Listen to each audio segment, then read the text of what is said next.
அனைத்துலகம் இருக்கும் spiritual tax Tamil நேயர்களுக்கு வணக்கம். நான் உங்கள் பிருந்தா சங்கர். இன்று நம்மோடு சிறப்பு விருந்தினராக இணைந்திருப்பது ஜோதிட உலகின் சூப்பர் ஸ்டார் பிரம்மஸ்ரீ ராம்ஜி பரமஹம்சர் அவர்கள். வணக்கம் சார். வணக்கம். பராபவ வருடம் தமிழ் புத்தாண்டு ஆரம்பிக்குது. இதுல மக்களுக்கு எந்த மாதிரியான ஜாக்பாட்ஸ்லாம் கிடைக்க போகுது சார்? ஜாக்பாட்ஸ் அப்படின்னா என்ன அப்படின்னா, நான் ஒரு விஷயத்துக்காக அப்ரோச் பண்ண அது நான் நினச்சா அது ஒன்றும் பயங்கரமாக கிடச்சிருச்சு அப்படிங்கிறது தான் ஜாக்பாட். மற்றவர்கள்லாம் சாதாரண பலன்களை சொல்லிட்டு இருக்கும்போது நம்ம ஸ்பிரிச்சுவல் டாக்ஸ் மட்டும் ஜாக்பாட்டை ஏன் சொல்கிறோன்னா, இது மட்டும்தான் சார் கிடைக்கும் அப்படிங்கிறத சொல்கிறது தான் நம்மளுடைய நோக்கம். அவ்வகையில் இந்த குரு பகவான் உச்சம் பெறுவது இந்த வருடத்தினுடைய சிறப்பு. சனி பகவான் குருவோடைய வீட்டில் இருந்து எதையும் பண்ணாமல் இருக்கிறது இந்த வருடத்துடைய சிறப்பு. டிசம்பர் 6ஆம் தேதி ராகு பகவான் மகரத்துக்கு போகிறது இந்த வருடத்தோட சிறப்பு. இந்த 3 தான். பொதுவாகவே இந்த பராபவ வருடம்னால என்ன சொல்கிறாங்க, திராவிட நாட்டுக்கு ரொம்ப நல்லது அப்படிங்கிற மாதிரி ஒரு வெண்பாலாம் வருது. நம்ம இருக்கிற இடத்துல நம்ம தமிழர் பூமியில் ரொம்ப நிறைய விஷயங்கள் நடக்க போகுதுங்கிறது கூற்று. அவ்வகையில் எந்தெந்த ராசிக்காரர்களுக்கெல்லாம் கோடீஸ்வர யோகம் வருகிறது, யாருக்கெல்லாம் குழந்தை பிறக்க போகுது, யாருக்கெல்லாம் செல்வ வளம் வருகிறதுங்கிறது ராசி ரீதியாக நாம் பார்த்து விடலாம்.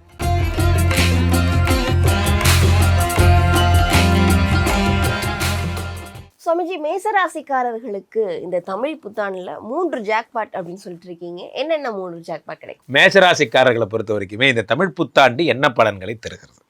முக்கியமாக வாழ்க்கையில் 4ஆம் இடம்ங்கிறது, அதாவது வீடு மாடு மனை, உயர்கல்வி உயர் பதவி. எனக்கு ஒரு ப்ரொமோஷன் வராதா, எனக்கு ஒரு கார் கிடைக்காதா, நான் ஒரு வீடு வாங்க மாட்டேனா, நான் ஒரு இடம் வாங்க மாட்டேனா, இப்படிலாம் ஆசைப்படுறவங்களுக்கெல்லாம் அந்த கனவு நிறைவேற போகுதுங்க. இந்த வருஷம் நீங்கள் வீடு கட்ட போகிறீங்க, இந்த வருஷம் நீங்கள் லேண்ட் வாங்க போகிறீங்க, மினிமம் காராச்சும் வாங்குவீங்க, ஏதோ ஒரு சொத்து சேரப்போகுது. 4ஆம் இடத்திலே குரு பகவான் உச்சம் பெறுகிறார். உச்சம் தான் ஜாக்பாட் நம்பர் 1. உச்சம் பெறும் பொழுது என்ன ஆகுது அப்படின்னா, சாதாரணமாகவே குரு பகவான் நிறைய பலன்களை தரக்கூடியவர். அவர் உச்சம் பெறும் பொழுது நன்மதிப்பை உண்டாக்குகிறார். கம்பெனியில் நம்மளை வேலைக்கே ஆக மாட்டோம், இந்த வேலைக்கெல்லாம் நீ செட் ஆக மாட்டே அப்படின்னு சொன்னவங்கெல்லாம் இனிமேல் உங்களை தேடி தேடி பொறுப்பு கொடுப்பாங்க. அந்த மாதிரி நடக்கும். 4ஆம் இடம் என்பது, 4ஆம் இடத்தில் இருக்கின்ற குரு பகவான் 5ஆம் பார்வையாக 8ஆம் இடத்தை பார்க்குறார். மேசராசிக்காரர்களுக்கு சொத்து சிறப்பு. திரும்பவும் 8ன்னா சொத்து, ஏற்கனவே 4ன்னா சொத்து, இப்போ 8ன்னா அசட், பெருஞ்சொத்துன்னு அர்த்தம். அப்போ இந்த இஎஸ்ஐ மாதிரி, பிஎஃப் மாதிரி, கிராஜுவிட்டி மாதிரி, இந்த பழைய பணங்கள், கம்பெனிலேருந்து வர வேண்டிய செட்டில்மெண்ட் காசு, ஒரு 2-3 கம்பெனியில் வேலை பார்த்துருப்பாங்க, சில பேர் அவங்களுக்கு அந்த பணம்லாம் வராமல் இருக்கும், அது எல்லாத்தையும் சேர்த்து மொத்தமாக வரும் போன்ற விஷயங்கள்லாம் நடக்கும். 8ஆம் இடத்தை குரு பார்க்கும் பொழுது 8ன்னா மாங்கல்ய பலம். ஸோ மேஷராசிக்காரர்களுக்கு பெரும்பாலும் மேஷராசிக்கார பெண்கள், அவங்க வீட்டில் கணவர் பிரச்சனையாக இருக்கார், அவங்களுக்கு உடம்பு சரியில்லை, மாங்கல்ய பலம் அதிகமாகும், கணவர் உயிர் பழிப்பார் போன்ற விஷயங்கள்லாம் நடக்கும். இதில் முக்கியமான விஷயமே 10ஆம் இடத்தை மேஷராசிக்காரர்களுக்கு 10ஐ குரு பார்க்கிறார். என்றைக்குமே இருந்தால் 10ஆம் இடம் என்பது தொழில் ஸ்தானம். இந்த தொழில் ஸ்தானத்தை குரு பார்க்கும் பொழுது தொழில் டெவலப் ஆகுது. தொழில் தனியாக ஒரு பிஸ்னஸ் பண்ணணும், இதான் ஜாக்பாட் நம்பர் 3. தனியாக ஒரு பிஸ்னஸ் பண்ணணும், சொந்த காலில் நிற்கணும் அப்படிங்கிறது இவங்களுக்கு தோணும். இதனால் வரைக்கும் நான் ஒரு கம்பெனியில் வேலை பார்த்தேன் சார், அதனால் எனக்கு பெனிஃபிட் கிடைச்சதா கிடைக்கலான்னு எனக்கு தெரியும், ஆனால் இனிமேல் நான் அந்த மாதிரி நடக்கும். இதெல்லாம் ஒரு பக்கம்னா, இந்த பக்கம் என்னடானா சனி பகவான், அவரை பற்றி பேசாதீங்க சார், அவர் 7.5 சனி ஆகிட்டார் அப்படின்னு நீங்கள் நினச்சிக்கிறீங்க. ஆக்சுவலாக என்னென்னா, 12ஆம் இடத்துல சனி பகவான் இருப்பது சுப சனி. காரணம் என்னென்னா, இது குருவினுடைய வீடு. குருவினுடைய வீட்டில் சனி ஒன்றும் பண்ண போகிறதில்ல. 12ஆம் இடத்துல இருந்த சனி 12-1-2 பார்க்குறார். 2ஆம் இடம் என்பது தனஸ்தானத்தை பார்க்குறார். மேசராசிக்காரங்க இனிமேல் ஸ்ட்ரிக்டாக செலவு பண்ண போகிறீங்க.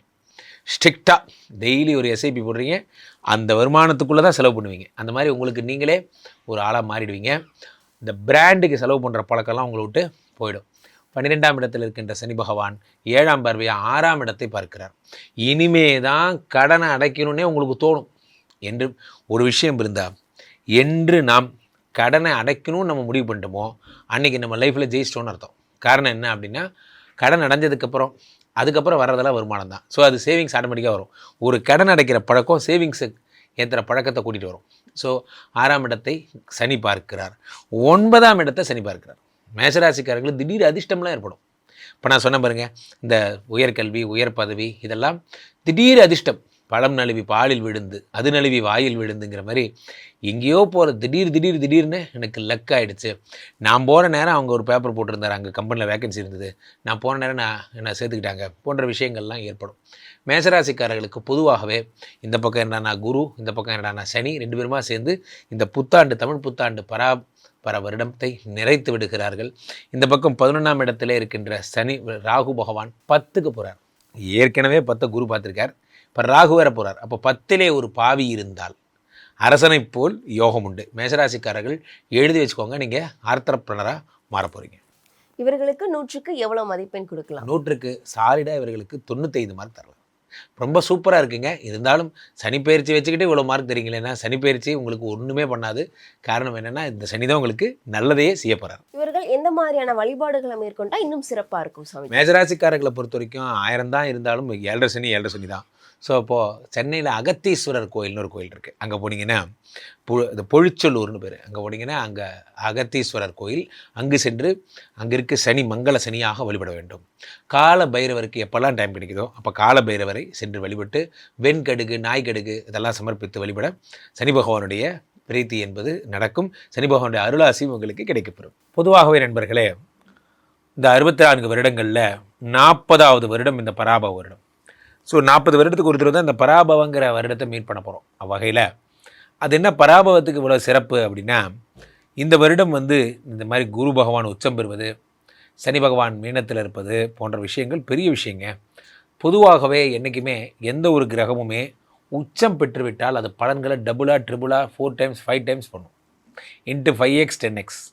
அவ்வகையில் சனி பகவான் மீனத்தில் இருப்பது குருவுடைய வீட்டில் சமத்தாக இருக்கார். சனி பகவான் யார் ப்ராப்ளத்துக்கும் போல, அவர் உண்டு அவர் வேலை உண்டுன்னு இருக்கார். இந்த பக்கம் என்னென்னா ராகு பகவான் கும்பத்திலிருந்து மகரத்துக்கு வந்து விட்டார். ஸோ இந்த 3 டிரான்சிஷனும் தான் இந்த தமிழ் புத்தாண்டில் பெரிய டிரான்சிஷனாக கருதப்படுது. அவ்வகையில் குரு பகவானுடைய கடகத்தில் இருக்கிற பயிற்சி, இந்த கடகத்தில் குரு பகவான் என்ன ஒரு சிறப்புன்னா, வேதங்கள் மறைத்து வைத்திருக்கப்பட்ட இடம் மகரம், அதனால தான் குரு அங்கே நீச்சம். வேதங்கள் வெளிப்பட்ட இடம் கடகம், அதனால தான் குரு அங்கே உச்சம். இது குருவுக்கு ரொம்ப பிரீத்தியான வீடு, ரொம்ப பிடிச்ச வீடு, காலபுருஷனுக்கு 4ஆம் இடம். அந்த இடத்துல குரு பகவான் உச்சமாகும் பொழுது மிகப்பெரிய செல்வ சம்பத்துகள்லாம் ஏற்படும். டிஃபால்ட்டாகவே 4ஆம் இடத்து குரு பகவான் 4ல் இருந்து உங்களுக்கு பொதுவாகவே காலபுருஷனுக்கு 8ஆம் இடத்தையும் 10ஆம் இடத்தையும் 12ஆம் இடத்தையும் பார்த்துடுறாரு. இதை விட வேறு சூப்பரான ஒரு தன்மைங்கிறது எதுவும் கிடையாது. ஸோ இப்போ இந்த பராபவ வருடத்தில் நிறைய நல்ல விஷயங்கள். இதில் என்னென்னா, இந்த டிசம்பர் 6ஆம் தேதி ராகு பகவான் மகரத்துக்கு வருகின்ற அதே நேரம் கேது பகவான் சிம்மத்தில் இருந்து கடகத்துக்கு போயிடுவார். இப்படி ரிவர்ஸில் போவார். இப்போது ஜோதிட சாஸ்திரம் என்ன சொல்லுகிறது, குருவும் கேதுவும் சேர்ந்தால், எப்படி குருவும் கேது, அது என்ன குபேர யோகம் என்று அழைக்கப்படுகிறது. குரு கேது சம்பந்தம் என்பது குபேர யோகம் என்று அழைக்கப்படுகிறது. அப்போது குருவோடு சேர்ந்த கேது, இவங்க 2 பேரும் சேர்ந்து கடகத்தில் அமர்ந்து சகலவிதமான ஞானங்களையும் தருகிறார்கள், சகலவிதமான அனுகிரகங்களையும் தருகிறார்கள். இந்த வருடம் டிஃபால்ட்டாகவே பணம் வருங்கிறது டிஃபால்ட். அதை தவிர சனி பகவான் தருகின்ற அற்புத பலனாக பொதுவாகவே மீனத்தில் இருக்கின்ற சனி பகவான் உங்களுக்கு ரிஷபத்தையும் கன்னியையும் அதே மாதிரி தனுசையும் பார்ப்பதால் நீங்கள் எந்த ராசிக்காரராக இருந்தாலும் சனி பகவான் உங்களுக்கு அருள் தரும் மங்களச்சனியாக மாறிவிடுகிறார் என்பதுதான் திண்ணம். இந்த மங்களச்சனியாக இருப்பவர் முக்கியமான விஷயம், வெகு பிரபலத்துவத்தை தருகிறார். முக்கியமாக வெகு மக்கள்கிட்ட ரீச் ஆகிறது, மக்கள்கிட்ட சென்றடைகிறது, மக்கள் தலைவராகிறது போன்ற விஷயங்கள் எல்லாம் இந்த சனி பகவான் அள்ளித்தருகிறார். குரு உச்சம் உங்களுக்கு தங்கம் வாங்குகின்ற அமைப்பு, கல்வி சாலைகளில் ஈடுபாடு, கல்வி படித்தலில் கற்றலில் ஈடுபாடு போன்றவற்றெல்லாம் இந்த குருவினுடைய உச்சம் என்பது தருகிறது. ராகுவினுடைய மகர ராசி பிரவேசம், அது சனியினுடைய வீடு, ராகுவுக்கு ரொம்ப நட்பு வீடு. அங்கே காலபுருஷனுக்கு 10ஆம் இடம் என்பதால் பொதுவாகவே இந்த வருஷம் எல்லாருமே பிஸ்னஸ்மேன் ஆக போகிறீங்க. இந்த வருடம் உங்களுடைய எண்ணங்கள் எல்லாம் சொந்த காலில் நிற்கணும், எனக்குன்னு ஒரு கம்பெனி வேணும், நான் பெரிய ஆள் ஆகணும், இது போன்ற எண்ணங்கள் தான் உங்களுக்கு இருக்கும். என்றைக்குமே உங்களுக்கு நான் கம்மியான எண்ணங்கள் வராது. இன்னொருத்தட்ட வேலை பார்க்கணுங்கிற எண்ணத்தை தாண்டி நீங்கள் ஒரு கம்பெனி வைக்கணுங்கிற எண்ணம் உங்களுக்கு வந்துடும். காரணம், சனி பகவான் 10ஆம் இடத்தோடு ராகு பகவான் தொடர்பு கொள்கிறார். 10லே ஒரு பாவி இருந்தால் அரசனை போல் யோகம் உண்டுன்னு சொல்லுவாங்க.